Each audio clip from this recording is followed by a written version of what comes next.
Life में लेना देना तो चलता रहता है। इधर फ्लेक्सी लोन से बोरो कर लिया और उधर बाय मॉम डैड का वेकेशन डन। शादी का डिसीजन लिया, फ्लेक्सी लोन से और बोरो किया। प्रमोशन मिला तो ये लो थोड़ा लोन वापस कर दिया। Thank you. नए इंटीरियर्स का दिल किया, फ्लेक्सी लोन से फिर थोड़ा ले लिया।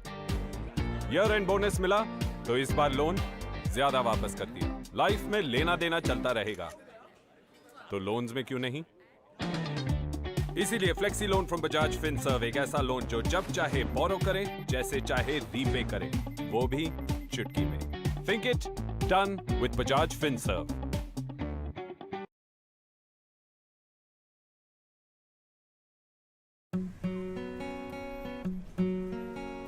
हेलो, हर सीजन के लिए नए इंटीरियर्स? हाँ, वो भी हर रूम के लिए।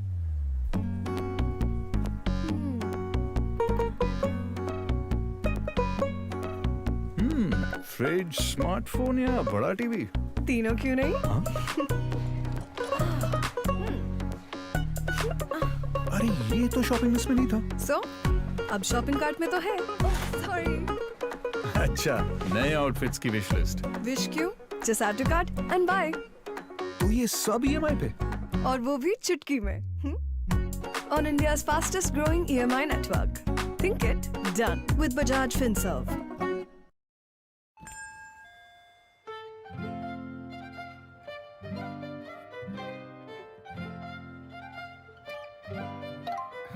सर, अपनों को खुश रखना इससे आसान हो ही नहीं सकता।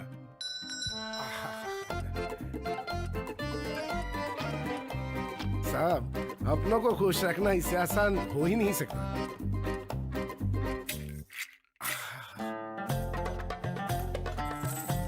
हुजूर, अपनों को खुश रखना इससे आसान हो ही नहीं सकता।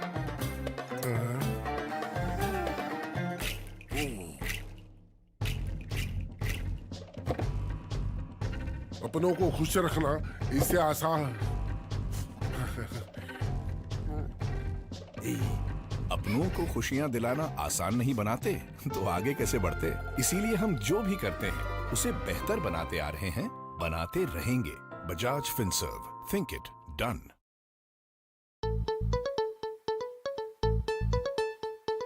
माँ के बेडरूम का एशियन लेटेस्ट मोबाइल फॉर भाई, लेटेस्ट मोबाइल फॉर भाई, लेटेस्ट मोबाइल फॉर भाई। पुणे, पटना, चेन्नई, मथुरा या फिर बेगूसराय, या फिर बेगूसराय। नए घर के लिए चाहिए 4K टीवी हाई फाई, या फिर वाइफ को चाहिए लेटेस्ट स्टाइल। EMI है ना, EMI है ना, EMI। मॉड्यूलर किचन में पुराना फ्रिज क्यों है भाई? शादी है नहीं, मैट्रेस पुराना है भाई। अक्खा इंडिया बोले भाई प्राइजेस है हाई। बेस्ट ही खरीदना है तो अपने EMI स्टोर पर आए। EMI है ना, EMI। अब काशी हो या वाशी, महंगा लगे तो EMI और बेस्ट ही चाहिए तो भी EMI, क्योंकि बजाज फिनसर्व का EMI है ना। Visit www.emistore.com। EMI है ना, EMI है ना, EMI। नाची नाची नाची नाची नाची नाची नाची नाची नाची नाची नाची नाची। धोखा है धोखा, धोखा ना खाओ जी। नाची नाची नाची नाची। इंश्योरेंस फ्रॉड से बचना है बहुत जरूरी जी। नाची नाची नाची नाची नाची नाची। वो एजेंट है या फ्रॉड पता लगाओ जी। एक्स्ट्रा ऑफर के झांसे में कहीं फंस ना जाओ जी। अगर कोई अनजान कॉलर इंश्योरेंस पॉलिसी डिटेल्स मांगे तो कह देना उनको मिलके स्कैम को एंड करो, हमेशा सेफ रहो जी। Always verify the caller and do not surrender your insurance for attractive offers. हमेशा सावधान रहे, safe रहे. Issued in the interest of public awareness by Bajaj Finserv. नाची नाची नाची नाची नाची नाची नाची नाची नाची नाची नाची नाची। धोखा है धोखा, धोखा ना खाओ जी। नाची नाची नाची नाची। जो होगा होगा सो होगा ऐसे ना सोचो जी कॉल पे कोई पूछे OTP दो ना जी तो कह देना उनको मिलके स्कैम को एंड करो हमेशा सेफ रहो जी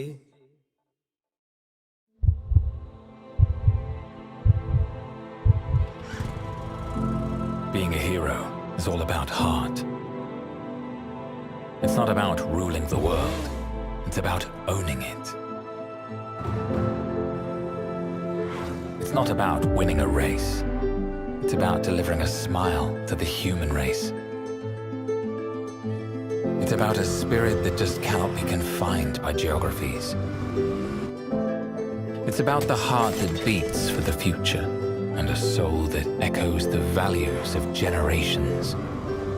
And yet, being a hero is never about the hero. It's about the millions who celebrate them.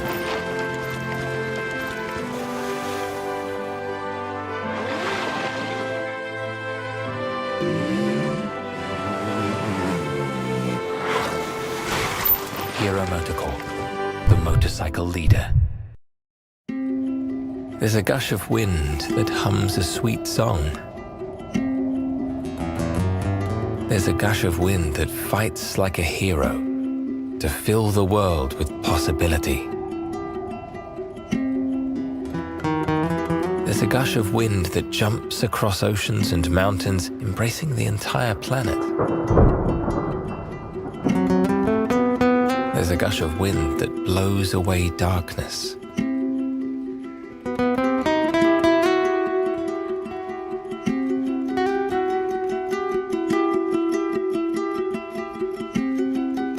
There's a gush of wind that blows for humanity.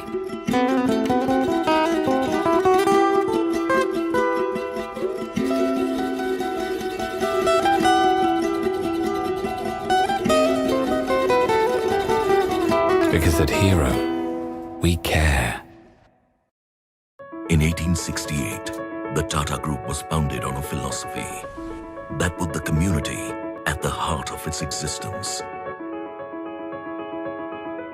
Today, we are $100 billion global enterprise.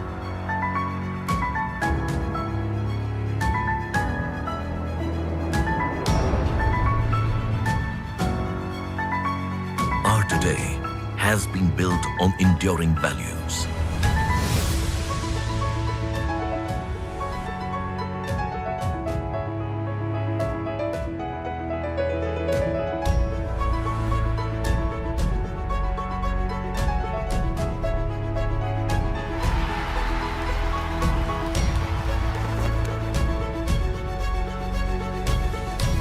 Our today is about delivering excellence across business sectors.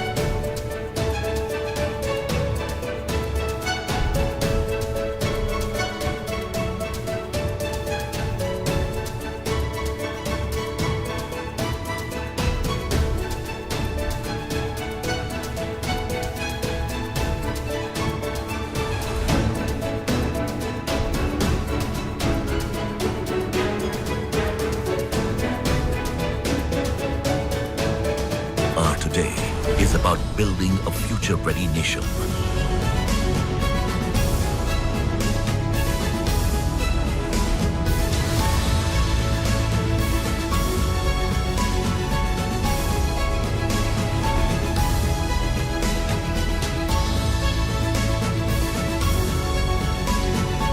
Our today has a strong foundation with community at its core.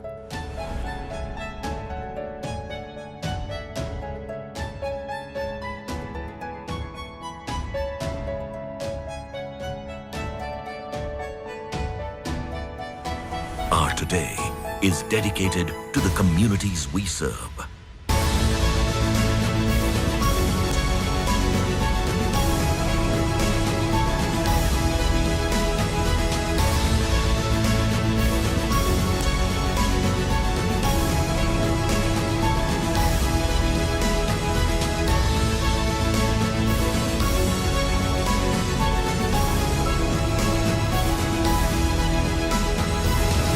Our today is always about more than just today.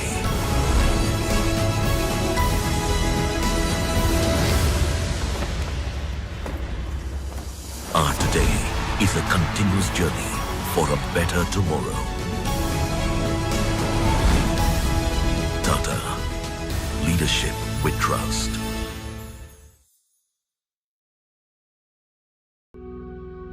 Behold, the story of victory, of life over malady. Behold the saga of power, of science over sickness. Behold the tale of triumph, of dedication over disease. Behold the rise and rise of Cadila Pharmaceuticals Limited, one of India's largest privately held pharmaceutical companies based out of Ahmedabad, Gujarat, India. Cadila Pharmaceuticals was born out of the vision of a legend who left an indelible mark in the chronicles of Indian pharmaceuticals industry. He was Indravadan Ambalal Modi, the founder chairman of the company, rightfully christened as the medicine man of India.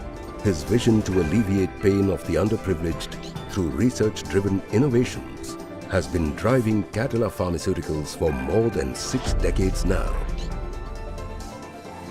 Innovations which are backed by the key strengths of the company, the state-of-the-art manufacturing and research facilities. The flagship manufacturing facility at Dholka, Gujarat, sprawls over 100 acres. This avant-garde facility is US FDA approved, besides meeting most of the stringent quality standards across the globe. It manufactures tablets, capsules, injectables, liquids, and orals. The second formulations manufacturing facility is located at Samba in the state of Jammu and Kashmir. The API facilities at Ankleshwar, Gujarat, manufacture a large number of key APIs and intermediates at this US FDA and ISO 9002 and ISO 14001 accredited plant. The company also has set up its first ever overseas formulation manufacturing facility at Addis Ababa in Ethiopia. This world-class facility is the only WHO CGMP compliant manufacturing facility in the region. More than 850 products spread across 12 specialties with many of India's top brands in its basket. Great goals are defined by far-sighted vision and achieved by seamless teamwork. A multicultural, multilingual and multinational workforce of over 7,000 employees is truly the propelling power of the company. Not just in the domestic market, the company has a wide global footprint with over 1,000 marketing authorizations across 85 countries. Its international sales force of over 150 highly diversified and versatile personnel lends it an outreach that blankets the globe. As the company grows, so does its commitment to research. Manned by more than 350 scientists, the R&D facilities of Cadila Pharmaceuticals at Dholka, Gujarat is an institution of breakthrough innovations. To take the focus on innovation to the next level, it partners with leading international companies to discover newer treatments. The Cadila Pharmaceuticals Group is gigantic. Its group companies complement and expand the dynamic vision of the company across new avenues of healthcare and newer fast-paced business areas. Cadila Pharmaceuticals is a gentle giant. Decades of dedicated research, groundbreaking healthcare innovations, and worldwide impact proves the infinite potential of one powerful emotion. Care. The success of Cadila Pharmaceuticals bears testimony to the fact that the care continues.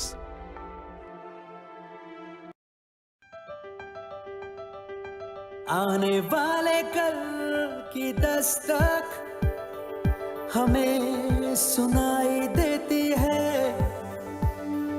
नई मंजिल है जिस ओर हमें वो दिशा दिखाई देती है।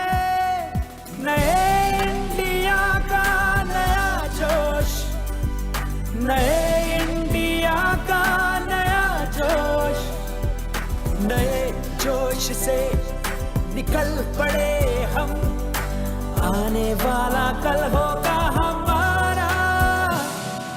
नए इंडिया का नया जोश। और नए इंडिया के सफर में टेक्नोलॉजी की शक्ति लेकर आपका भागीदार रहेगा रिलायंस। नए इंडिया का नया जोश।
लाइफ में लेना देना तो चलता रहता है। इधर फ्लेक्सी लोन से बोरो कर लिया और उधर बाय मॉम डैड का वेकेशन डन। शादी का डिसीजन लिया, फ्लेक्सी लोन से और बोरो किया। प्रमोशन मिला तो ये लो थोड़ा लोन वापस कर दिया, थैंक यू। नए इंटीरियर्स का दिल किया, फ्लेक्सी लोन से फिर थोड़ा ले लिया। ईयर एंड बोनस मिला तो इस बार लोन ज्यादा वापस कर दिया। लाइफ में लेना देना चलता रहेगा तो लोन्स में क्यों नहीं। इसीलिए flexi loan from Bajaj Finserv एक ऐसा लोन जो जब चाहे बोरो करे, जैसे चाहे रीपे करे, वो भी चुटकी में। Think it done with Bajaj Finserv.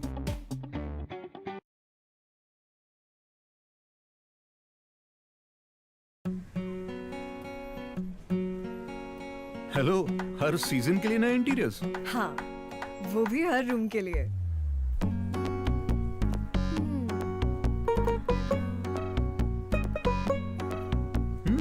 Fridge, smartphone या बड़ा टीवी?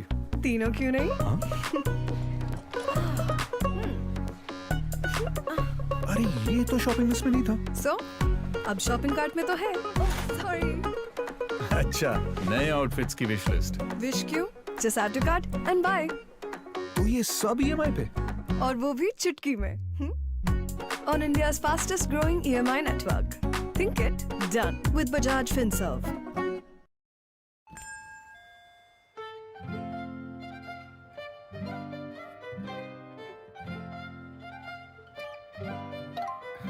सर, अपनों को खुश रखना इससे आसान हो ही नहीं सकता।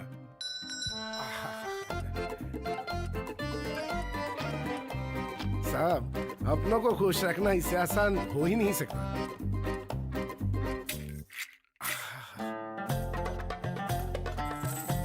हुजूर, अपनों को खुश रखना इससे आसान हो ही नहीं सकता।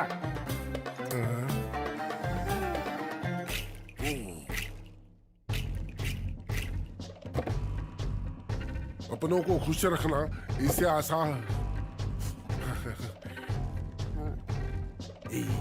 अपनों को खुशियां दिलाना आसान नहीं बनाते तो आगे कैसे बढ़ते। इसीलिए हम जो भी करते हैं उसे बेहतर बनाते आ रहे हैं, बनाते रहेंगे। Bajaj Finserv, think it, done.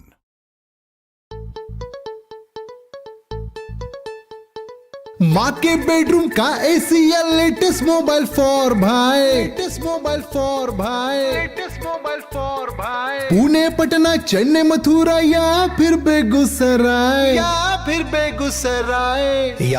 Begusarai. नए घर के लिए चाहिए 4K टीवी हाई फाई, या फिर वाइफ को चाहिए लेटेस्ट स्टाइल। EMI है ना, EMI है ना, EMI। मॉड्यूलर किचन में पुराना फ्रिज क्यों है भाई? शादी है नहीं, मैट्रेस पुराना है भाई। अक्खा इंडिया बोले भाई प्राइजेस है हाई। बेस्ट ही खरीदना है तो अपने EMI स्टोर पर आए। EMI है ना, EMI। अब काशी हो या वाशी, महंगा लगे तो EMI और बेस्ट ही चाहिए तो भी EMI, क्योंकि बजाज फिनसर्व का EMI है ना। Visit www.emistore.com। EMI है ना, EMI है ना, EMI। नाची नाची नाची नाची नाची नाची नाची नाची नाची नाची नाची नाची। धोखा है धोखा, धोखा ना खाओ जी। नाची नाची नाची नाची। इंश्योरेंस फ्रॉड से बचना है बहुत जरूरी जी। नाची नाची नाची नाची नाची नाची। वो एजेंट है या फ्रॉड पता लगाओ जी। एक्स्ट्रा ऑफर के झांसे में कहीं फंस ना जाओ जी।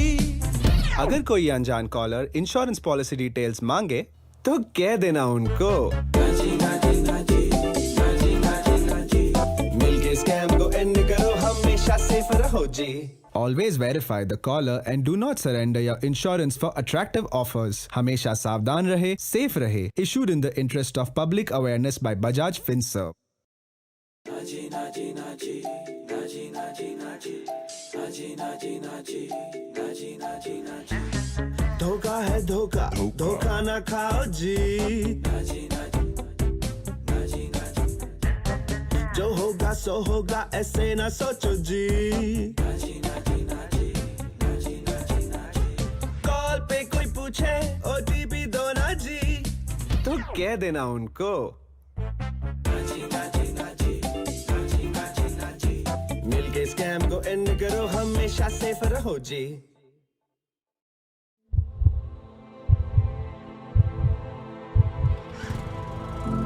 Being a hero is all about heart. It's not about ruling the world. It's about owning it. It's not about winning a race. It's about delivering a smile to the human race.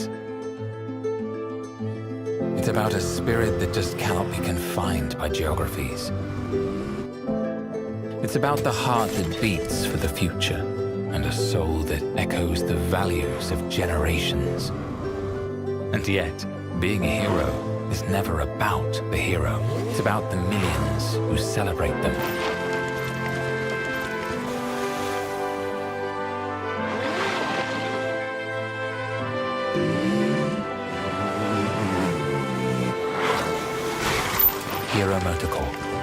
motorcycle leader. There's a gush of wind that hums a sweet song. There's a gush of wind that fights like a hero to fill the world with possibility. There's a gush of wind that jumps across oceans and mountains, embracing the entire planet. There's a gush of wind that blows away darkness.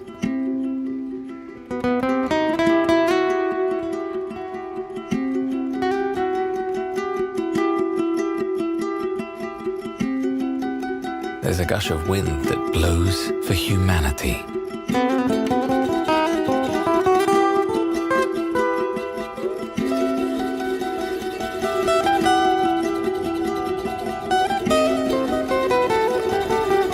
Because at Hero, we care.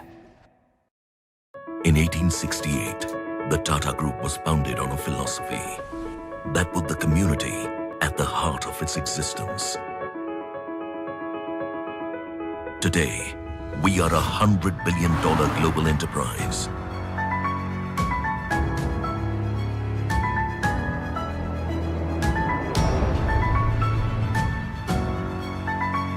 Our today has been built on enduring values.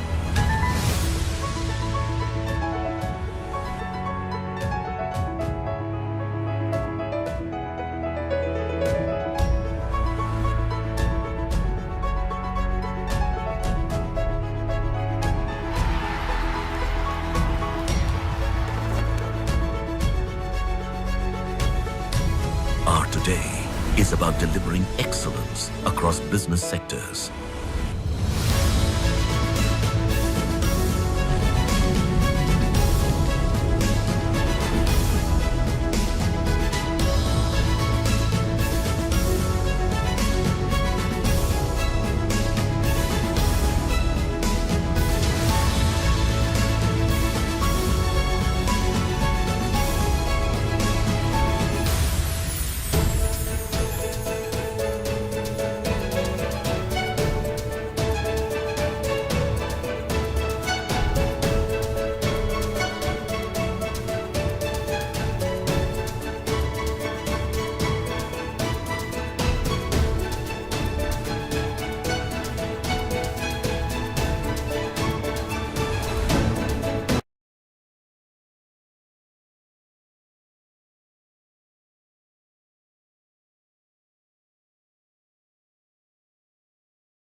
Of membership of CII, it's also from the small and medium enterprises, and we are very happy to be having this panel discussion exclusively in today's session as part of the overall partnership summit.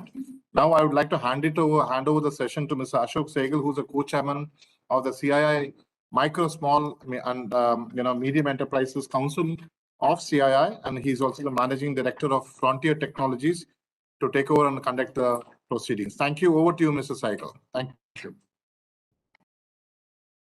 Good morning, good afternoon, good evening to anybody who's from the Far East, and it's evening by that time. And thank you to all the participants who are joining our discussion this afternoon from around the world. This partnership summit, which is going on for 4 days, has really been very well attended, and we hope that today's session also will be found beneficial by all those who are participating or listening in. A very special welcome to all of you to this 27th edition of the CII Partnership Summit 2021, and to this session of the Digital Revolution Learnings for and from Small Businesses. I am delighted to share that this year's summit has over 50 sessions spread over the 3 days, including 7 specific country sessions, We have close to 200 speakers from more than 40 countries, which includes 20 overseas ministers, 7 Indian ministers, 25 chief executive officers, and more than 100 heads of institutions, business leaders, experts from around the world. Delegate participation is from more than 100 countries spread over these 3 days. Over 50 participants are at the virtual investment pavilion talking about investments. I would like to make special mention of our special guest, Honorable Excellency Fayyaz Siddiq Koya, Minister for Commerce, Trade, Tourism and Transport, Fiji, and thank him very much for being with us today. His Excellency is a lawyer by profession in the ministry responsible for creating a brighter economic future for all. Prior to this, he has held numerous ministerial portfolios within the Fijian government as the Fijian Minister for Lands, Mineral Resources, and Minister for Industry, Trade, and Tourism. Sir, it is an absolute honor to have you with us today for this special session. I would like to thank and extend a warm welcome to all our other panelists, other dignitaries participating at the summit, distinguished guests, colleagues from the industry, ladies and gentlemen who have taken time out and joined us virtually from India and abroad. Our other prominent guest speakers today, joining from across the globe, I would welcome them and I will introduce them more fully as we proceed. But to name them, they are Dr. Lee Kwang Lan, Ms. Angela Di Giacomo, Mr. Shirish Jain, Mr. Antonio Saraiva, Dr. Santitaran Satitharathai, Mr. Prasad Kokil, and Mr. Mukund Kulkarni. Now, technology is the buzzword today, and it is showcased during the pandemic last 2 years or 1.5 years, how it can support in maintaining the business continuity while adhering to the safety principles that the COVID pandemic requires. Artificial intelligence and Internet of Things project a solution in the need of the hour to continue production while operating even remotely. The changing business landscape has made us relook at the strategies where the integration of these new age technologies is becoming a significant requirement for every industry. As India leads towards the vision of becoming a 5 trillion economy by 2025 for manufacturing industry, it is imperative, we feel, to integrate these technologies and lead towards Industry 4.0 and digitization to mitigate the impact of the past and become future ready. In this, we are taking various steps which I will outline, and we look forward to learning from you and sharing with you what we have done so far. We also feel the small businesses are better positioned to benefit from the digital transformation in percentage terms than large companies, as their size proves to be advantageous when adapting digital technology. India is home to more than 65 million MSMEs who will need to embrace digitization to make the country a $1 trillion digital economy, which is our objective announced by our Honorable Prime Minister. MSMEs are amongst the largest contributors to the economy and generate 110 million jobs in India. The digital technology can help this sector in enhancing the production, build a better connect with customers, and explore new opportunities both in domestic and international markets, which in conventional methods would have been too distant and too expensive to get in touch with, but come within easy reach through digitization, as this virtual conference we are having illustrates so nicely. Globally, SMEs represent around 90% of all firms and make up as much as 70% of employment, and by some estimates, contribute anywhere between 80 to 90% of global GDP, as reported by the International Labour Organization in 2021. Unlike larger corporations, SMEs are nimbler and produce integrating innovations. In India, particularly the service sector being powerful, this is playing a significant role not only in the global economy and labor markets, but also in enabling and shaping the future of innovation within those markets. So MSMEs can become major key players in the future, and it is essential to use technology to reach that goal. A majority of the MSMEs, and I'm sure this is true in your countries also, are micro enterprises, and upskilling them to become part of the digital infrastructure can lead the sector to build a significant driver of sustainable growth, societal impact, and adaptive capacity, which can enhance our competitiveness. At CII, we understand the shifting paradigm, and as a catalyst in the digital journey of these micro entrepreneurs, we have rolled out an ambitious program called Digital Saksham. The project aims to create digital literacy among 300,000 MSMEs and build a capacity for 75,000 micro enterprises and help 50,000 entrepreneurs become familiar and use these digital tools. One of our panelists, Mr. Mukund Kulkarni, is playing a key role in the CII Digital Saksham program, and he will share details of it with us later. The focus is to encourage MSMEs to be part of the digital world and find their place in exploring new horizons of opportunities and enhance the products and services as per global standards and on a global stage, while building a resilient business ecosystem. With those words, I now request the Honorable Fayez Siddique Koya, Minister for Commerce, Trade, Tourism and Transport, Fiji, to kindly deliver your keynote address for our session. Honorable Fayez Koya, sir. Thank you, Mr. Saigo. Honorable Ministers and Excellencies, Heads of Delegations, distinguished presenters and panelists, ladies and gentlemen, Big Bula Vinaka, and warm greetings from Fiji. It's my pleasure to join you this afternoon and contribute to this immensely important topic, the digital revolution, learnings from small businesses.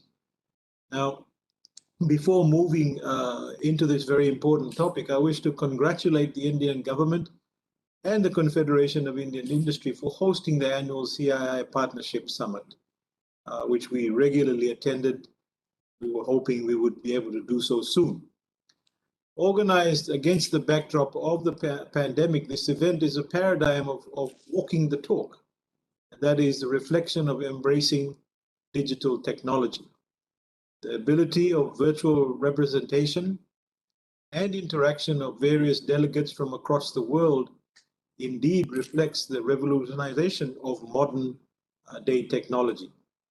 Ladies and gentlemen, the pandemic serves as an important lesson to both government and entrepreneurs that recovery must be green, it must be resilient, it must be inclusive, and it must be sustainable. The adoption of technology is no longer an option, but it is an imperative. And amid slowing economic activity, COVID-19 has led to a surge in e-commerce and accelerated digital transformation globally. As lockdowns become the new normal, businesses and consumers increasingly went digital in buying and selling goods and services online. This is also very much applicable to micro, small, and medium enterprises in many economies. Ladies and gentlemen, the MSMEs form, for us in Fiji, it forms an important component of the Fijian economy, contributing over 18% to the Fijian GDP and employing about 60% of the country's labor force. Over the past decade and during this pandemic, Fiji has seen the MSMEs surge and reach new heights. They have portrayed resourcefulness and innovation. And the use of digital technology made the key ingredient towards this adaptation. Ladies and gentlemen, during the post-pandemic, there has been a 300% surge in the use of digital technology and online space by businesses, and we actually expect that trend to continue. Furthermore, the major telcos have recorded a 2,000% growth in digital transactions within the last 12 months compared to the year before. The digital payment platforms are now processing over $100 million in transactions every month, amounting to $1.2 billion every year. We have witnessed the emergence of online service platforms for food and general goods delivery, online art exhibitions and auctions, entertainment, consultancy, and financial services. We've also seen the agricultural sector moving towards digitalization to increase efficiency. This is a clear epitome of the Fijian MSME's ability to adapt to digital technologies as a tool to transform business models and to unlock new revenue streams. The Fijian government recognizes the MSMEs as a critical component of the Fijian economy, as they are key to social cohesion and to economic output. Fijian MSMEs have proven to be resilient and very agile during this pandemic period. During the first wave of the pandemic in 2020, we undertook a survey of MSMEs which indicated that approximately 42% of the MSMEs were able to revive and continue their businesses, provided they were given some form of support by the government. So keeping in mind their robustness and their agility, the Fijian government, through budgetary initiatives, has continued support for MSMEs. We have provided infrastructure and resources for MSMEs to conduct online businesses. And some of these actually include a subsidy scheme to support MSMEs to list goods and services on e-commerce trading websites. One of the websites that's commonly known in Fiji is called VTCard. We have arrangements for inclusion of MSMEs as vendors on e-commerce platforms. We have a $200 million COVID-19 recovery credit guarantee scheme, which is a concessional financing facility for businesses affected by the pandemic. And this actually includes 2 years of interest-only loan facilities by commercial banks where the 2 years of interest will be paid by the government. So therefore, MSMEs do not have to worry about loan repayments for 2 years. We've got free Wi-Fi hotspots promoting electronic transactions, no customer fees for debit card, POS transactions, subsidizing PSO machines and merchants fees. And we're working with the development partners to support inclusive access to digital platforms for rural communities, women, and workers. In addition to these incentives, the Fijian government continues to work on digitalization of government processes as per our 5-year and our 20-year national development plan. The Digital Government Transformation Project is specifically designed to address the digital challenges and ensure progressive growth in the digital arena. One ongoing agenda is the digitalization and streamlining of business-related processes and establishment of an online one-stop information called BizFiji portal. And this is the first achievement of this particular project. Ladies and gentlemen, despite the geographical isolation, Fiji is one of the most tech-savvy nations in the Pacific region. Almost 95% of all Fijians now have access to mobile internet connectivity across 3G, 4G, and 4G plus networks, compared to 70% mobile internet coverage data reported in other Pacific Island nations. Our connectivity has been enhanced by the new submarine cable directly connecting Fiji to the Southern Cross cable. In addition to having the best IT connectivity, Fiji has a well-educated and dynamic workforce, and these topped up with incentives in the IT and technology industry makes Fiji an ideal investment destination also. As the hub of the Pacific in terms of trade and transport and communication, we need to capitalize on the advantages and create opportunities in the digital sphere. The establishment of payment gateways and securing e-commerce retail platforms are critical for the advancement of digital technology in Fiji and in the Pacific. Ladies and gentlemen, events such as this provide small island developing states like Fiji a platform to convene at an international arena and unfold the potential. We are here to learn, we are here to adapt, and to seek collaboration from developed and advanced developing nations, where traditional MSMEs have evolved into modern day enterprises. This meeting must provide mutually agreed outcomes that will facilitate further re-engineering and redesigning and innovation in MSMEs. Ladies and gentlemen, conducive to the human nature of resilience, the rapid digital revolution due to the pandemic is no surprise. It has transformed our lives and societies with unprecedented speed and scale, and delivering immense opportunities as well as challenges. I therefore reiterate that we must all be steadfast, must all be united, unified, and committed towards redesigning the new normal, where equal footing is available to all. With those words, ladies and gentlemen, I wish the 2021 CII Partnership Summit all the success. And thank you. Thank you very much, Mr. Koya. It's been very good to hear from you, Mr. Minister, of all the advancements, even in Fiji, and it will be an inspiration for the rest of us to see what we can do in our countries. I would now like to introduce Dr. Lee Kwang Lan, Director for Market Integration, the ASEAN Secretariat, to make a presentation on the ASEAN Roadmap of Digital Transformation. Dr. Lee Kwang Lan has a long professional career as Senior and Chief Trade Negotiator for a large number of free trade agreements.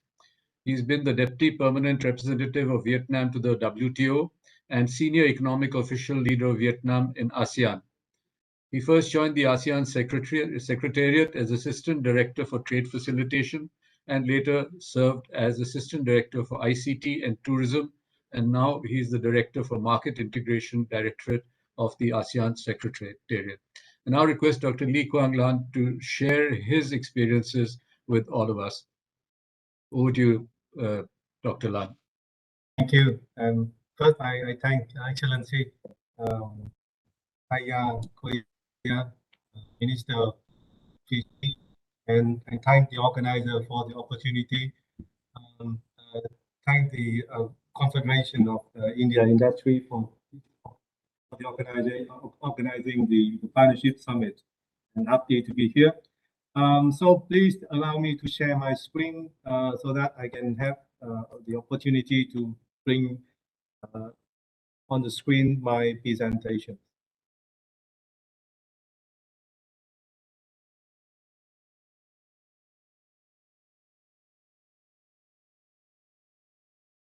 Can we have the screen sharing for Dr. Lan? Thank you. Yes. So can you see that? Yes, sir. We can see it. Yes, we can see that. Thank you so much. So today I have I'm very pleased to brief the meeting about two issues or two matters. First is the ASEAN digital transformation roadmap. I just really want to update the forum of what ASEAN has been doing, and the second that I focus on what ASEAN's work together to support the small and medium-sized enterprises in integrating in the digital world. Now, just to give you a very quick snapshot of where we are, actually the ASEAN is embracing the digital transformations. And look at some of the key numbers that since the first day of the pandemic until today, there are about 70 million people, the internet users are added in 400 million internet users in the region. So actually that makes up ASEAN one of the largest internet base in the world. And also the potential for the digital economy of ASEAN is really huge. And look at the one of the estimation by Google, Ben and company. Since 2015, we hit 30 billion US dollars in the scale of the digital economy, and we for the first time we hit 100 billion by 2020, and this year it estimated that the digital economy of ASEAN reached about 170 billion. So just in one year, actually that we already achieved about 70% increase in terms of the growth. And it's estimated that by 2025, the overall digital economy of ASEAN will reach about 360 billion US dollar. So that is to show you how dynamic the digital economy of ASEAN is all about. And ASEAN actually have a really good foundation to promote an integrated digital economy of ASEAN.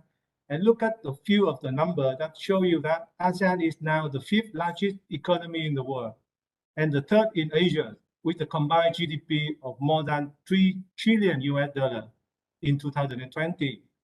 And ASEAN is the 4th largest market in the world in terms of the population, and with a huge major step in the integration process, ASEAN is actually the hub of the whole FTA that connect the major big player, including India, EU, India, Japan, Korea, China, and now we are moving toward the RCEP, which is the largest FTA in the world. Well, now I just want to give you a quick look about where we are now in the roadmap in the path toward the digital transformation, starting very early in 2000s, but actually that the pace of digitalization has been significantly accelerated since 2020. Really want to grab this opportunity. In 2021 alone, we have 3 key documents that actually will shape up the future of the digital transformation of ASEAN.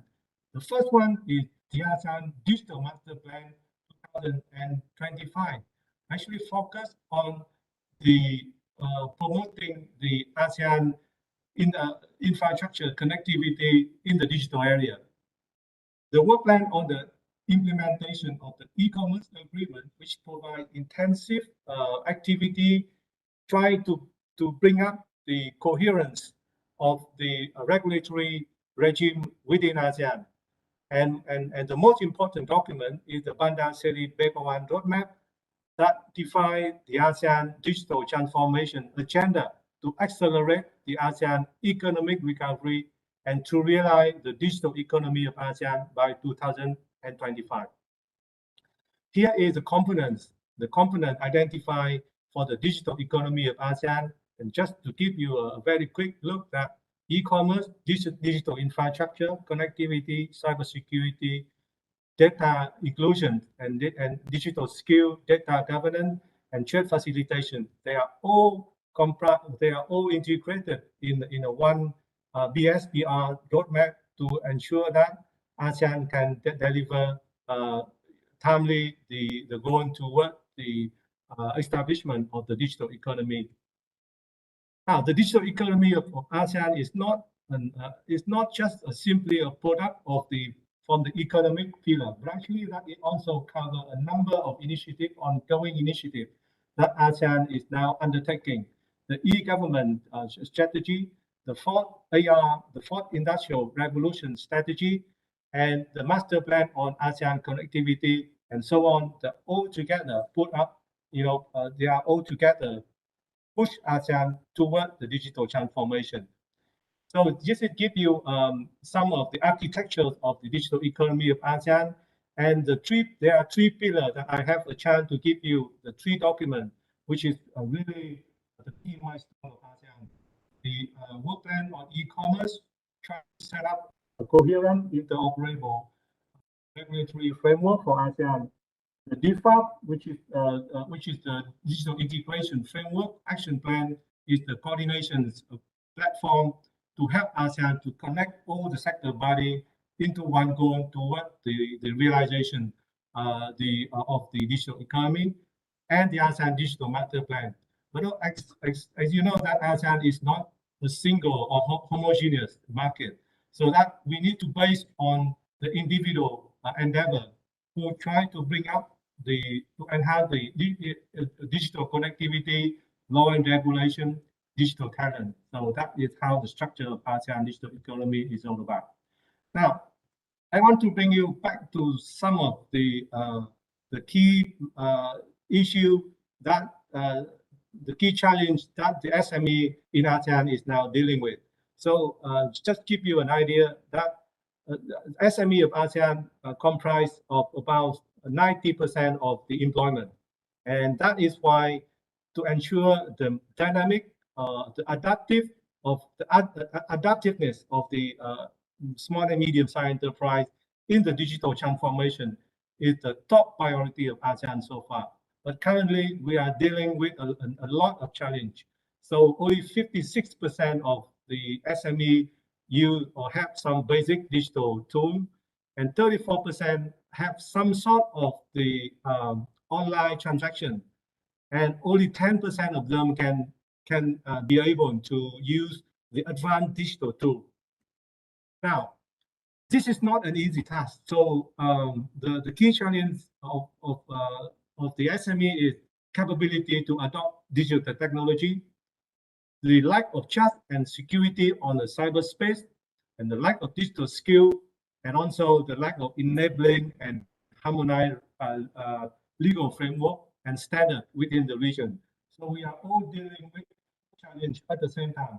And that is really a huge task, and of course that ASEAN alone may not be able to handle it properly. Now, there are some initiatives that ASEAN is now undertaking. First is to enhance the trust, the e-commerce, ASEAN e-commerce trust map, in order to ensure that the SME is able and is confident to join the e-commerce transaction across the region. The second, that ASEAN focus on the digital skill and talent through two key initiatives, the ASEAN SME Academy and ASEAN Go Digital Program, that try to raise the capability of SME through a portal training program. So that is the second. The third one is ASEAN guideline on consumer protection in e-commerce. That again, it try to help the consumer have a better confidence and trust in the SME in the virtual business. And Go Digital Program for SME also to introduce the program for SME to support SME to adopt the digital operable standard and digital technology. And finally, that we already created a really good interactive platform. We call it ASEAN Access, to provide equitable accessibility for the SME to access information and then try to promote the business matching online. So, ladies and gentlemen, that is, I know that the SME has a lot of dimensions that we need to cover, and ASEAN is somehow trying to do this initiative at the regional level. But there are a lot of other initiatives that are being undertaken at the national level. But I'm sure that today's forum will be our opportunity to learn from our business industry on how to promote the SME participation in the digital economy. Thank you very much. Thank you very much. Thank you very much, Dr. Lan. That was very interesting to get an overview of what is happening in South Asia and the degree of digital involvement you've been able to get from the South Asian countries, and that should help us all to set goals for ourselves. I would now like to introduce and call upon Ms. Angela Di Giacomo to give her address to us. She's the CEO and founder of Wundernova GmbH Germany, and she has also spent several years in India as head of a family office till recently. So she is well aware of the kind of limitations under which developing countries also work. She's also on the board of a German company, the Christoph Kroschke GmbH, and she has initiated the German-Indian Startup Exchange Program called GINSEP, and the Wundernowa, Front Sommer, and Thinkfest movements. So I think we've got a lot of interesting perspectives from both East and West to hear from Angela Di Giacomo, and I request Ms. Giacomo to now share her views with us. Thank you. Thank you, Ashokji, His Excellency, all my co-panelists for sharing your insights. So my observation, which I'm going to share in the next few minutes, are based on my experiences made in India and also in Germany. So when the Corona crisis hit us last year, I was based in India and I moved to Berlin in March 2020. Before I moved, I was working with the Bissell family. They are the owners of Fab India. It's one of the most ethical retail chains in India with around 350 stores, now preparing for an IPO. And they work with a lot of artisans, so around 55,000 artisans in India. So when the pandemic hit us, the situation I was in was I was managing the personal wealth of the family, of the promoter family of Fab India. So I was observing the stock markets, and I was also in touch with the startup companies where we were invested in, or we still are. Luckily, they all survived. And my role was also being an observant of what Fab India did before coming to Berlin and starting a new venture. So what I have seen is that, yes, a lot of digital revolution has happened. A lot of bottlenecks were discovered, and many of the bottlenecks were also filled. But what I've also seen is that it cannot be just a digital revolution. It has to be a human digital revolution, because I have seen that we have a lot of digital tools, and God knows what we would have done without the internet, without tablets, without our gadgets, phones, and all the services and products that are offered digitally. But I'm also wondering, what would we have done if we had not amazing human leaders who were able to bring together their teams productively online without having face-to-face meetings. So the pillars that I have seen that allow small, medium, and also large-sized companies to survive a world crisis like that are access to the internet and to a lot of digital tools, of course. The role of the government, which I feel has changed in many countries. So from being a citizen who does not want the government to interfere in their personal life, it has changed completely to a government that hopefully provides the right regulation fast with a lot of financial support to allow you to thrive. So that is the second pillar, I would say, has played a key role in different countries. The speed and the decisiveness of a government and the willingness of citizens to allow their government to interfere with their personal life. And the third thing I would say is access to funding. So either you had already like a financial healthy company with a cash cushion that would allow you to go smoothly through the crisis, or you needed to have fast access to funding. So that was, I think, the next pillar. Fascinatingly, everyone who I thought, including me, who thought the world cannot exist without traveling was proven wrong. But all the other three pillars, as I said, access to the internet, digital solutions, government, and access to funding were key to surviving this crisis. What else have I observed with the companies that I was on the board of and could observe? Everyone who was able to quickly change their production lines if it was more suitable to cater the demands of the customer. Everyone who was able to have frictionless payments, smooth e-commerce processes, contactless deliveries was also in a much better position than others. And everyone who was able also to allow social media handles switch to YouTube and other online activities was also more was better positioned. Let's put it that way. So, but to conclude, what I would advise small businesses in India or also in Asia is whatever solution or service they want to provide, it should be mobile first. So what I've seen in Asia is we use the mobile, it's the key thing. So rather than tablets or the desktop, the solution or product service should be mobile first. That's where most of your customers are also going to be.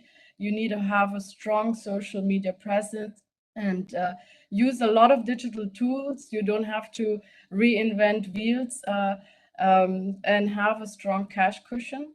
That is what I would probably recommend. And the last thing is, which is a very analog thing, it's you should never forget the importance of strong, reliable networks during a crisis, which is a very analog thing. You can use tools, again, digital tools to help you with that, but yeah, to have a decisive leadership team, management skills, have a fast decision-making process is something I think that can work well in your favor if you are a small business. And with that, I look forward to hearing all my other co-panelists. Thank you very much for having the possibility to speak here. Thank you, Ms. Giacomo. I think in very simple terms, you have identified the key requirements of small businesses to first survive the pandemic and to use the simple digital tools to continue to grow their business and reach out to others. Thank you. I'd now like to introduce Mr. Sirish Jain, Director, Proxtera Singapore, to share his views and perspectives with us. Mr. Shirish Jain has been in this role from day one and also been on several of our interactions with the Confederation of Indian Industry in the past, and we welcome him back to join us with his further insights today. Mr. Shirish Jain is also the payments and fintech leader for PwC Southeast Asia Consulting based in Singapore. As Madam De Giacomo said, finance is a key thing to help you survive through these difficult times. And we have nobody better than Mr. Shirish Jain to tell us how the digital revolution can help MSMEs to go further along this path. Over to you, Mr. Jain. Good afternoon, everyone. Thank you for the warm welcome, Mr. Sehgal, and hello, my co-panelists, ladies and gentlemen. It's been heartening to hear from the Honorable Minister, Mr. Lan and Mr. Giacomo about your experience and your perspective of how pandemic has shifted our thinking towards digitalization and the benefit it can make and made it very clear and present for us. I think power of collective is a game changer. We all know that. I mean, if we look at in India, everybody knows the story of Amul. It came out of GCMF. But that took a long time. A success story took a long time in making. But it was built on this determination and foundation of MSMEs. That came together and created the behemoth that Amul is today. And they are not exception in the story here. There are many other success stories around, including what Ms. Giacomo described about what's happening with Fab India and others. But what digitalization has done and now promises furthermore is rapid acceleration of such stories. It is now a lot easier to create these networks, these ecosystems to come together and create the vibrancy as well as the success they can have in terms of contribution to the economy. We all know that India wants to be a $5 trillion economy by 2025. To get there, between 2.5 to 3 trillion of that will be contributed by MSMEs, if not more. And to deliver to those numbers, digitalization will be the key imperative that gets us there and exceeds it and rapidly accelerates toward 10 trillion before 2030, as we aspire. MSMEs and SMEs are nimble. They are agile, they have ambitions, they are innovative, but what they need is support. What they don't have is rapid scale. Another challenge that happens in terms of digital, what we are seeing is access to talent or skills that is needed to digitalize. There are often capacity constraints. And there's another element which we find more and more as we work with more MSMEs and SMEs, which is around fear, both in terms of fear of missing out, the FOMO factor, and second thing is dealing with fear of unknown. What we heard from Mr. Lan, Dr. Lan, was around harmonization of frameworks. So let me just take you through how Proxtera we are trying to help through these and further compress the time frame. As a small startup coming out of Singapore, our core vision is to bring harmonization, provide that reach of internationalization to the MSMEs. Typically, MSMEs, SMEs deal within their own community or within the region. What we are bringing is bringing internationalization and the world to them using the platform they use as a trusted intermediary. Furthermore, the big issue, and which has been exacerbated by this pandemic, is access to capital and risk. While governments are providing subsidies, credit holidays, or backstop services, but it takes a lot of time, effort, and momentum to make those accessible to the MSME at a collective level. So what we are doing is providing easier access to finance by working with both financial providers, traditional banks, as well as non-banks, and bringing in the government support or other support that may be available to them as a single package. And doing that through our harmonized trade documentation. So that allows them that fear of unknown of should something go wrong, even if I get a cross-border order, will I be able to fulfill it? Will I be able to fund it? So we are trying to address these challenges one barrier at a time. And we are seeing some successful outcomes in terms of the interest we are finding from the MSME groups and collectives to work with Proxera and access the world of cross-border trade to them. Specifically in India context, we absolutely see need to be mobile first. In not just mobile first, but also local vernacular first. Because unless we break those barriers and make it easier for an MSME or SME to onboard to the digital universe, we will need to move away and create what they understand and live and breathe on a day in, day out basis. We need to remove that friction of learning something new and make it just as simple as how most of the people have adopted some of the leading instant messenger. So giving them a solution is one thing, but taking us outcome to them is what thinking needs to change through to make digitalization of MSMEs real and successful and sustainable for them. We have the luxury of this drive created by pandemic. Today, yes, travel is not there. Tomorrow, travel will come. And in our view, it will further stimulate the digitalization because travel will take away the last remaining friction point where some physical elements need to be in place. So with that regards, at Proxera, we are very confident and very excited about what this future holds for us.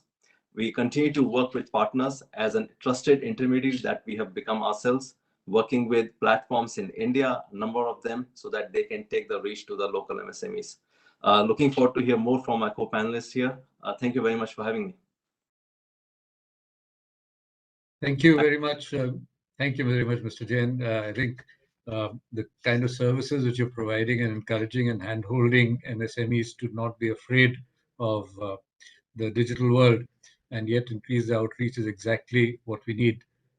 And I'm sure we'll hear more from our other panelists.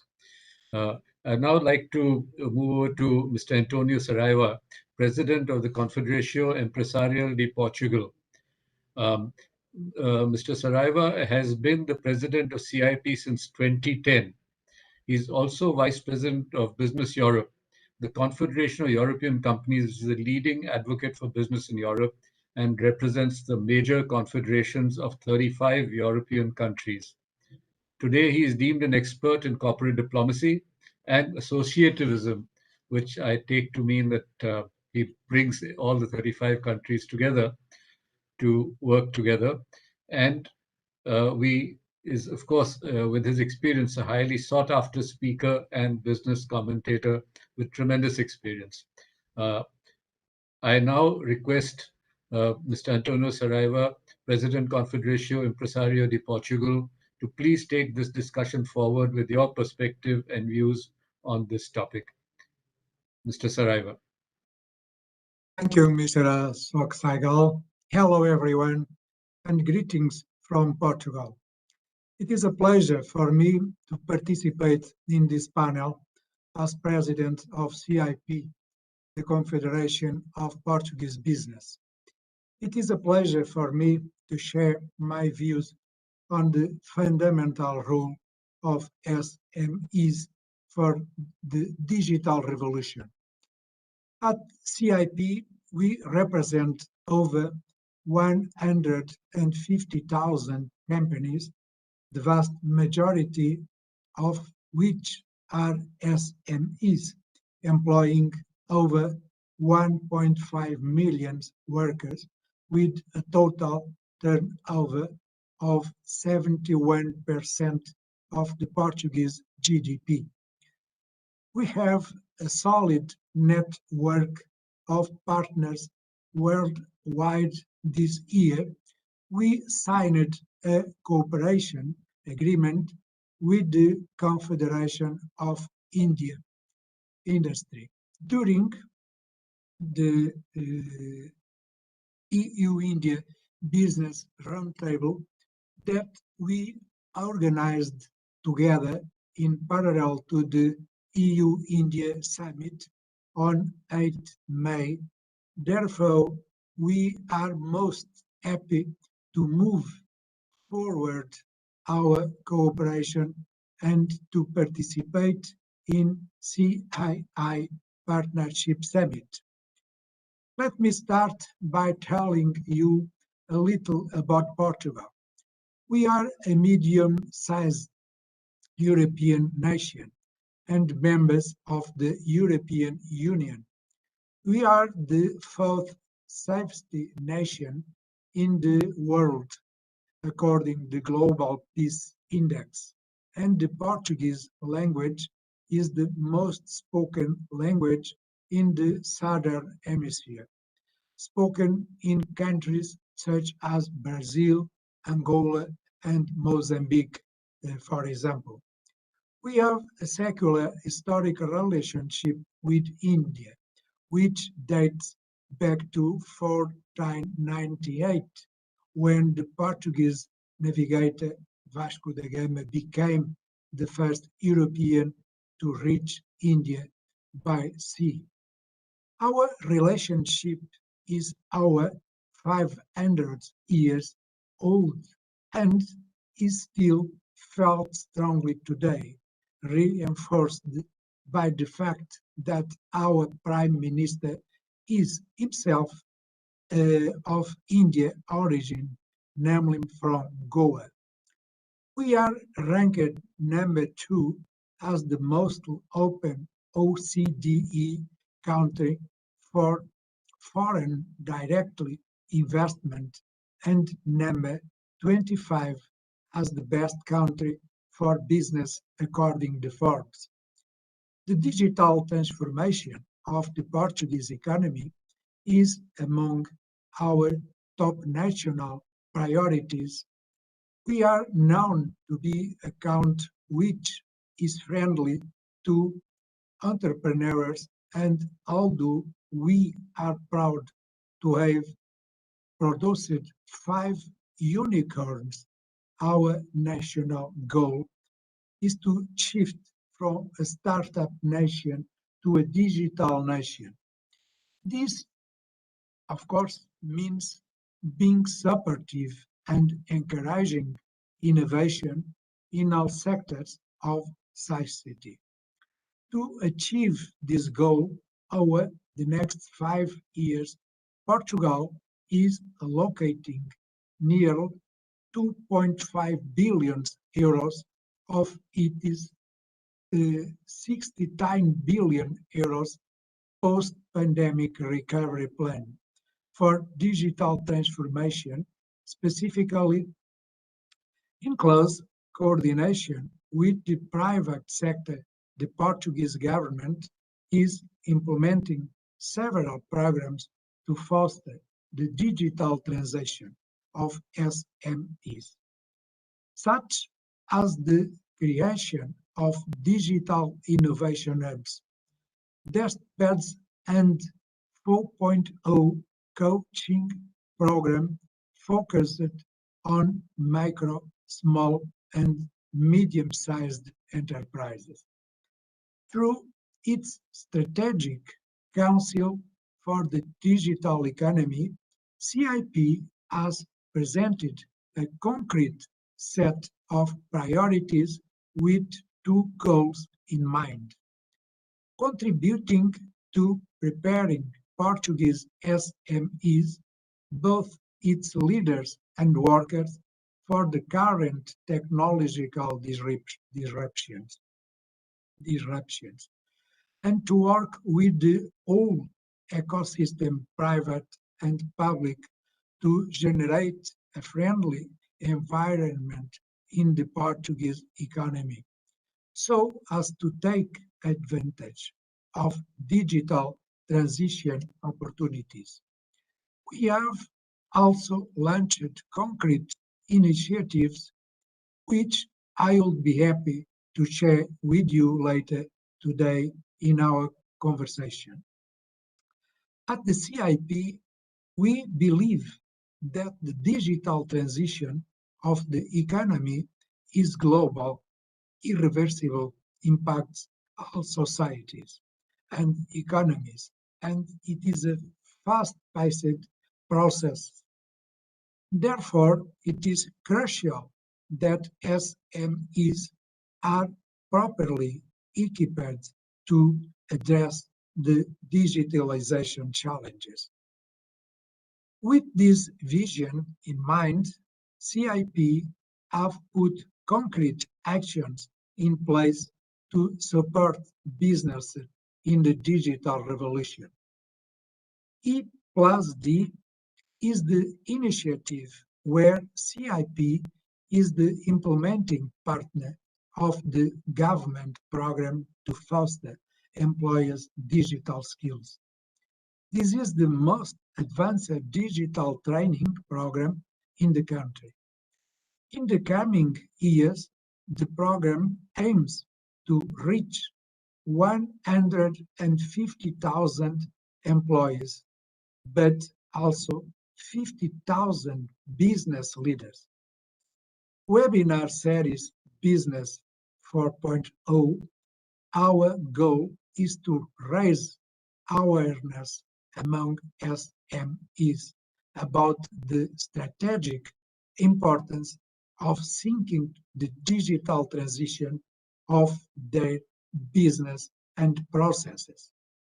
With this series of webinars, we build capacity and show best practices among peers. D9 Plus, since October 2021, CIP has been a member of the recently created D9 Plus, the informal group of European Business Confederation and Federation of the 9 European countries that are leading the digital transition efforts in the continent. At CIP, we defend that the right policies and incentives allow for the effective digital transition of companies, leading to the acceleration of economic growth.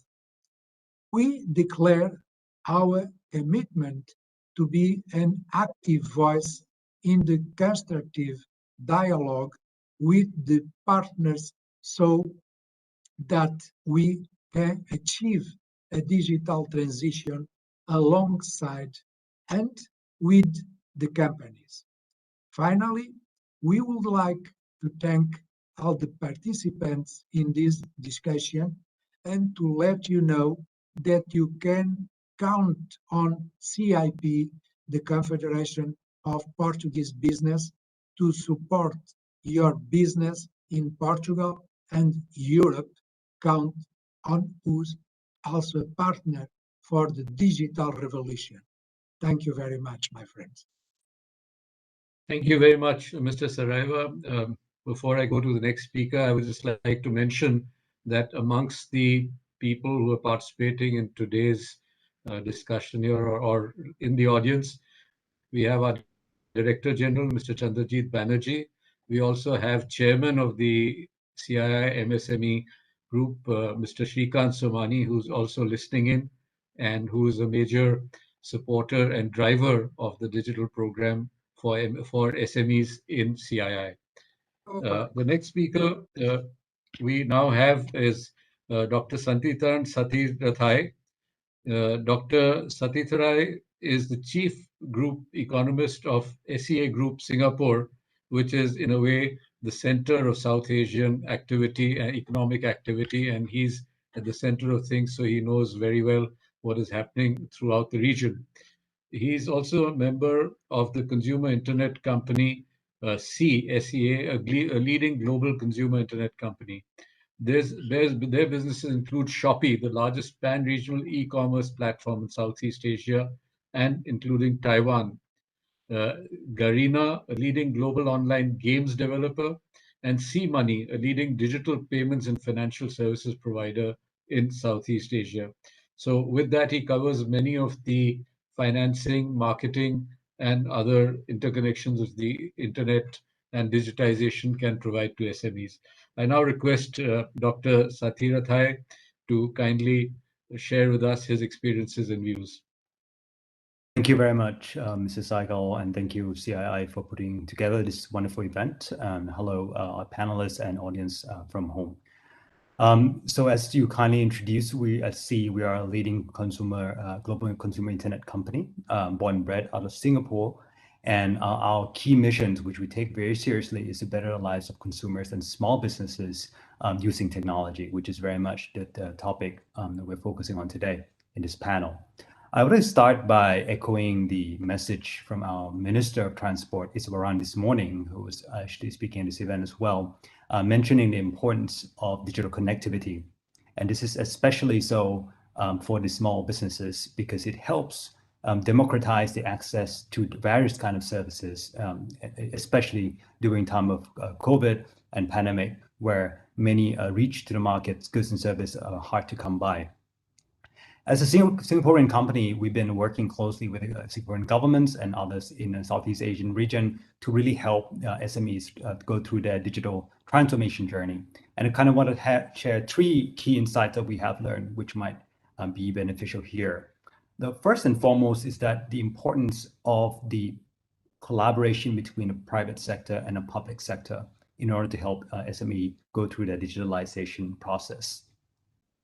In Singapore, we have worked closely with Singaporean government, especially the Enterprise Singapore, which is in charge of supporting SMEs to help these SMEs go through their digitalization using a dual track approach where there's a program called e-commerce booster package, which combines providing the financial support to these SMEs so that it can kickstart their journey and start their digital transformation process.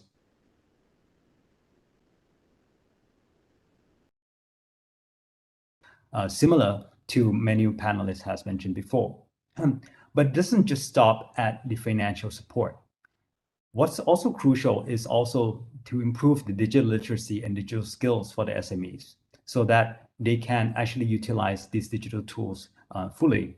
We have worked closely to provide training workshops so that the small businesses can work from the very basic level, can know how to take different pictures, develop content, doing digital marketing, product listing, all the way to fulfillments. This combination of financial support and digital skill support trainings has been very powerful tool to help these small and medium-scale enterprises go through that digitalization process. So the importance of the collaboration in private and public sector is the first point. And that leads me to the second point, which is that sometimes in the past 2 years, I think we often talk about SMEs as a source of vulnerabilities, like they are the one who are most exposed to the crisis, various forms of crisis. While that is true, they are also the source of inspiration and innovation. I think we need to remember that one. And through the process of working closely with SMEs in the region, we have seen that many SMEs have adapted and have actually discovered a lot of new business. One example I'd like to give is a story of this local SMEs in Singapore who runs, Mr. Alvin Tan, who runs a cafe in Singapore. Just right when he opens his cafe and coffee shop, the COVID pandemic hit and the shop has to close down, and he started to explore online channels. After he has explored an online channel, what he has discovered is that, in fact, his most popular product is not coffee itself, but it is the board game products, which people tend to come to his shop to play. So through online channel, it's not just about giving SMEs the opportunity to expand and connect to customers, but also that allow them to discover themselves and discover new business lines that they may not think about before. And this is the source of innovation. See, Mr. Alvin Tan in Singapore is by no means the only case. There are numerous examples. In a study that we have done together with the World Economic Forum surveying SMEs throughout Southeast Asia, we have found that over 50% of SMEs, in fact, have discovered new business lines during the pandemic period in the past 1.5 years. And in the process, about 25% of them have created new jobs that they never had before.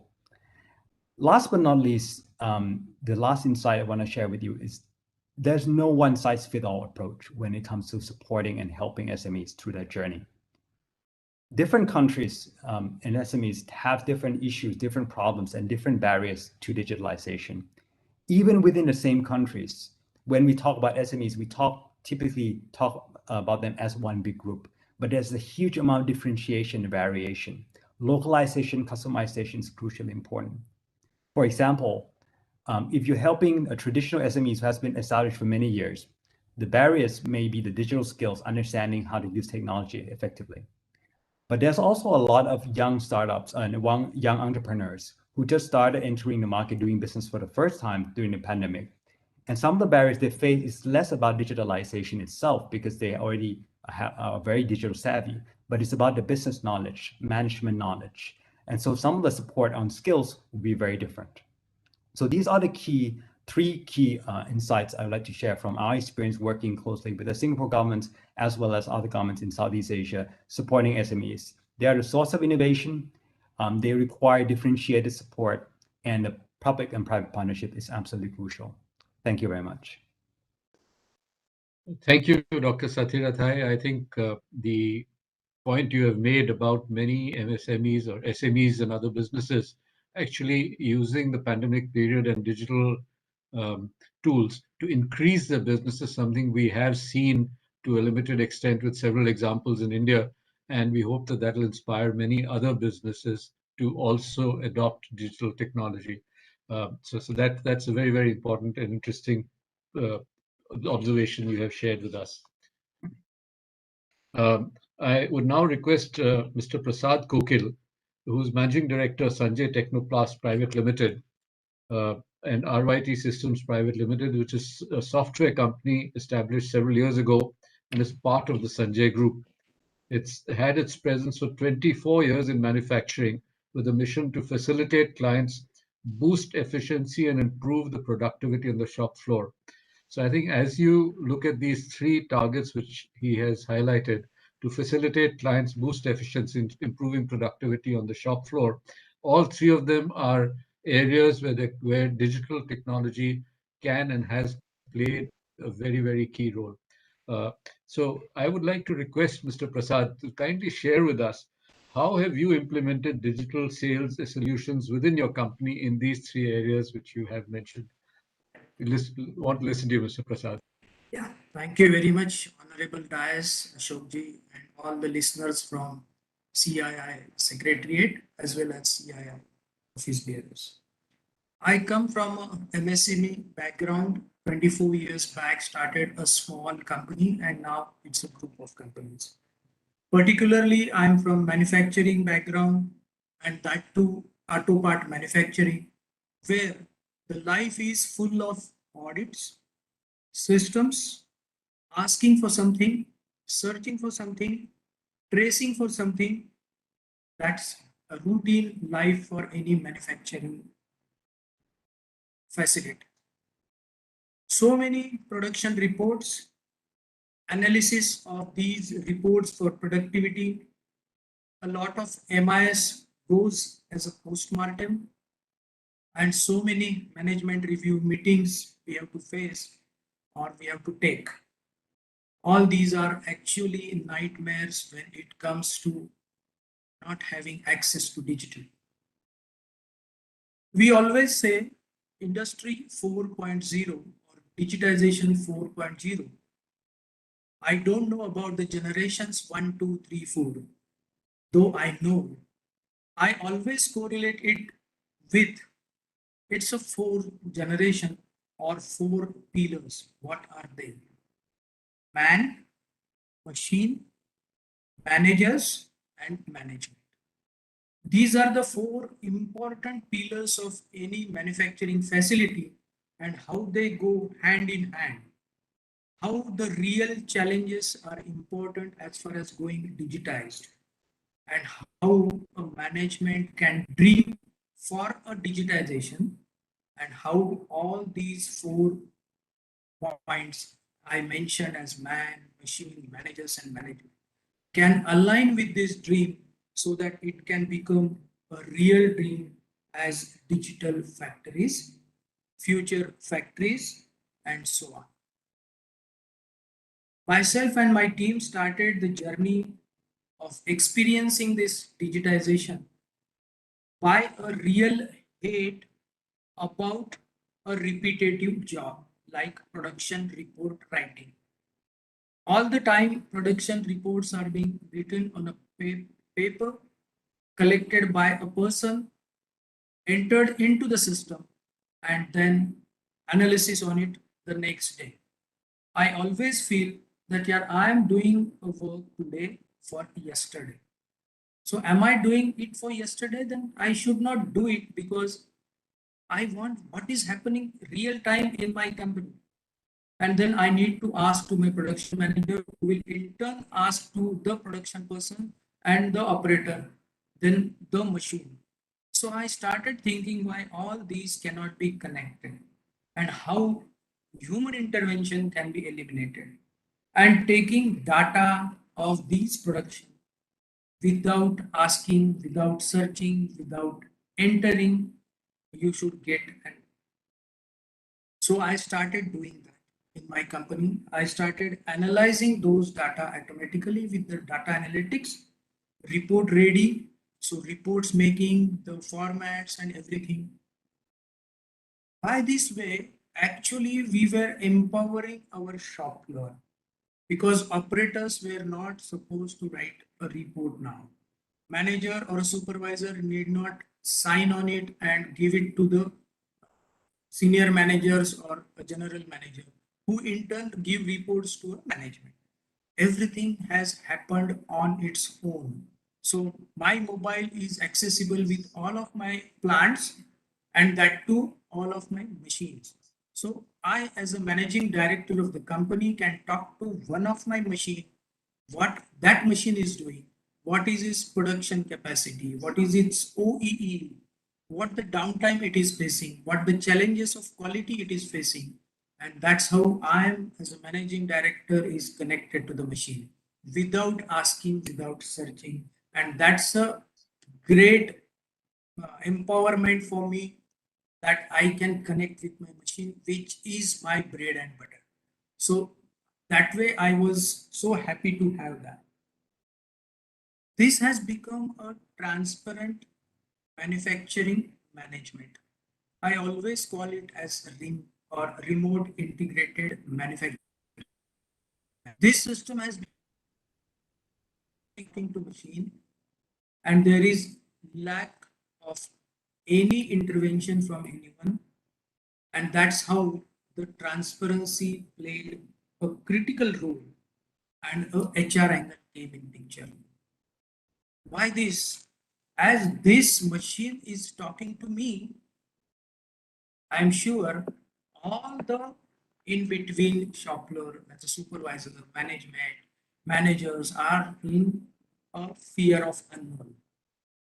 That everything is now known to the MD, and if anything reports as such goes wrong, the MD will scold us, fire us, and we are at a vulnerable situation. So that's a fear came in entire organization for a couple of weeks, couple of months. I have to take a special care and ensure all of them that for next 2 years, I am not going to have any punishment like thing in any form. Number one, commitment from managing director to all. Number two, This information will not be used for a year because it's very transparent information. I got the report of what the operator is doing, what is the operator's efficiency, what's the shift in charge efficiency. So I started giving them commitment that these efficiency monitoring will not be used for a year for their appraisal as well. And this time I gained confidence from the team and a miracle happened in my company. Everybody was aligned to this and my production writing systems had changed to productivity OE online real time. Cumulative energy consumption of a month converted to specific energy consumption and the post-mortem of reports converted to real time. This has definitely enhanced my decision making as a managing director. Mr. Kokil, sorry to interrupt, but we're running out of time. So if you could kindly. Yeah, just two lines. You. Yeah, in decision making as correctness in decision making, effectively decision making, and a speedy decision making.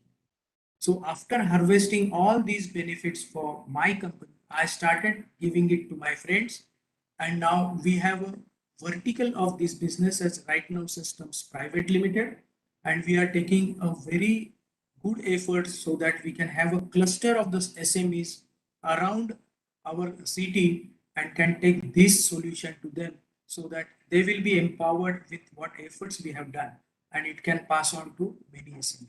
Thank you very much, sir, for this time. Thank you. Thank you, Mr. Kokil. It's very, very rewarding to hear your practical experiences, and especially as you concluded, we will be counting on you to help not only the cluster of people near to you, but maybe further out in India to learn and take your support in moving to the digital world. With that, I would now like to come to Mr. Mukund Kulkarni, who is my colleague in the CII SME committee as the co-chair of the subgroup on digital technology, and to share his views on the CII initiatives, what he's doing and what he's planning, and the various learnings from today's discussion, and to conclude the session. Over to you, Mr. Kulkarni. Thank you, Ashok ji. In fact, the whole panel gave us 360-degree view, and the job of me talking to audience is simple, taking links from that. As a sort of conveying CII's Tech Saksham program, Digital Saksham program, and summary of what the dignitaries have told, I am going to narrate it in 5 bullet points. The first comes out to be digital disruption. The world is facing, and because of the pandemic, the speed got accelerated. Very rapidly, we moved from website to social media to online purchasing to ERP to CRM. And you have heard panelists where the Mr. Saraiva from Portugal told that they are talking about startup nation to digital nation. See the way things are being looked at. If you look at what Sathira Thai told, that e-commerce booster program is coming up. And if we talk about the Asean, the international commonization, standardization practices are being talked about to have 300% growth in 5 years. This is clear indicator that it is digital disruption which is mounting the wave. If we talk about the second important, what comes out is needs and compulsion. So this is very much needed because the businesses want connect, businesses want online status, response time has to be faster, and all information should be available on click of the button. We heard Honorable Koya and what he mentioned, that digital is mandatory. And that says something about the compulsion that world is looking at. The third important point is we need to look at benefit of digital. And if we concentrate on one benefit of decision, then there is a scope benefit, there is a scale benefit, there is a speed benefit, and there is efficiency benefit. If we carefully listen to what Mr. Jain has told, particularly talking on the scope part of it, internationalization of MSME is the term what he has used, talks about the scope, the benefit which digital is going to give. Talking on challenges part, yes, MSME is talking cost as a challenge, technology as a challenge, who will serve me is a challenge, and is it really required kind of dilemma is a challenge. But probably what Ms. Angela and what Mr. Kokir has emphasized, human mindset is one of the challenges that we need to deal with to change the speed, to change the momentum of going of MSME towards closer to digital revolution. Coming to last 2 points, the first is the cluster approach. Here, the CII's role comes into the picture. I think Mr. Jain mentioned about power of collective wisdom. We are using same principle of bringing MSME together, make decision making easy, make cost optimization, and most important, make use of best practices for each other is a kind of cluster approach that we are using. And my last point of summary and emphasizing is the Tech Saksham implementation program. How we are looking at taking digitalization towards MSME. First, CII has very, very structured infrastructure. We have nation, we have regions, we have state, we have zones. We are attacking zones, creating groups of companies having similar operation. We are implementing programs by bringing solution providers to them, identifying the solution, and making 3-phase implementation program. The first phase is connect with customer for digital, for financial aspect. So digital Saksham is the first point. Second comes out to be, as Mr. Kokir has told, work on shop floor improvement, the efficiency improvement. And third, the advanced program, wherein you are using analytics, you are using quality as integrated part of the management, Industry 4.0. And here, what Mr. Kokir has told, he has very nice analogy. Industry 4.0 is something like connecting man, machine, material, method with technology for the purpose of efficiency improvement. CII is moving towards this goal. We have 4 leading clusters from different zones who are trying to implement. Once these 4 pilots are through, the large case studies are available for MSME, and I am sure MSME in India will get benefited. Probably we will keep benchmarks to close by countries, to Asean and so many other countries. Thank you very much to all panelists for contributing so nice 360-degree views. Thank you. Over to you, Ashokji. Thank you very much, Mr. Kulkarni. Thank you. We look forward to your driving the entire program, especially with all the inputs you've got today. As we close, I'd like to now thank all the panelists, to begin with Honorable Minister, Mr. Koya, for giving us his valuable time. And then Dr. Lee Kwang Lan from Asean. We have Ms. Angela from India and Germany, if I may say so. Ms. Shirish Jain from Singapore, who has been with us earlier, and we continue to look forward to his continuing participation with us. Mr. Antonio Saraiva, who of course comes with a vast experience and with 35 associations and countries associated with him. He is quite a match for what we are in CII, and he has the right kind of perspective to have contributed to us. Dr. Sati Rathai, of course, gave us some very valuable inputs. Mr. Kokil, on the practical side, said what can and possibly be possible. And Mr. Kulkarni, who is spearheading our digital programs in CII. I would also like to thank our DG, Mr. Chandrajit Banerjee, for having attended and listened to the deliberations. Mr. Shrikant Somani, chairperson of the CII MSME Council, and all the secretariat staff who have made this possible. Thank you very much, and do continue to be in touch with us. We need your help, and we will be happy to share whatever we learn and help you in any way that we can. And we look forward to continuing association with you. Namaste and Jai Hind.